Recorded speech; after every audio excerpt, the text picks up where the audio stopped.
जब सुने के होई भोजपुरी गाना बस बजे के चाही गाना।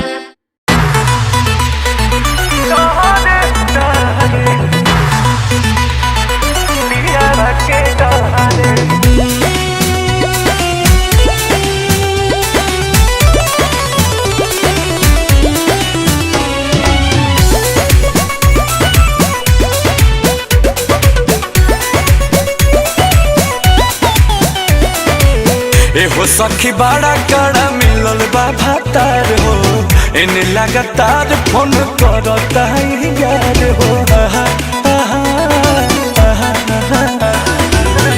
हो सखी बड़ा कड़ा मिलल बा भातार हो, इन्हें लगातार फोन करता है यार हो। कहता कि आव भेंट करे, कहता कि आव भेंट करे, जाहिला न पिया के डरे, ए सखी जाहिला न पिया के डरे।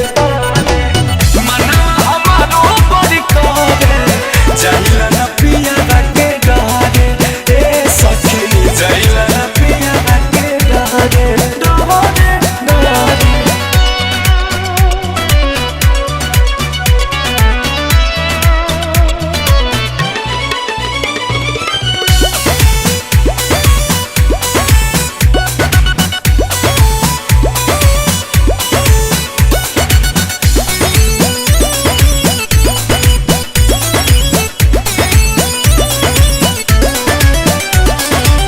यार के न प्यार अब लागता हबे खहो, हाँ करेला बलमुआ सखी ऐसन देखा रे खहो।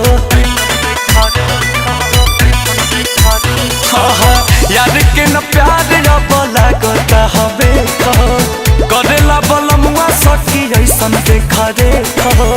रहता हमेशा तत परे, रहता हमेशा तत परे, जाहिला न पिया के डरे, ए सखी जाहिला न पिया के डरे। मनवा हमारो बड़ी करे, जाहिला न पिया के डरे, ए सखी हो जाहिला न पिया के डरे, डरे डरे।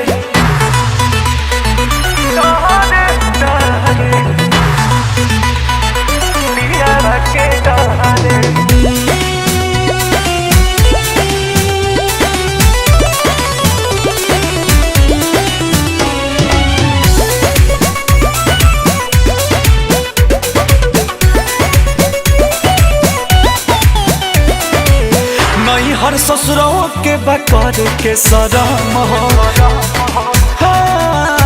उन्हें गर्दा अंकुश में बाई में बलम हो। नहीं हर ससुरों के बकर के सरम हो, उन्हें गर्दा अंकुश में बाई में बलम हो। मर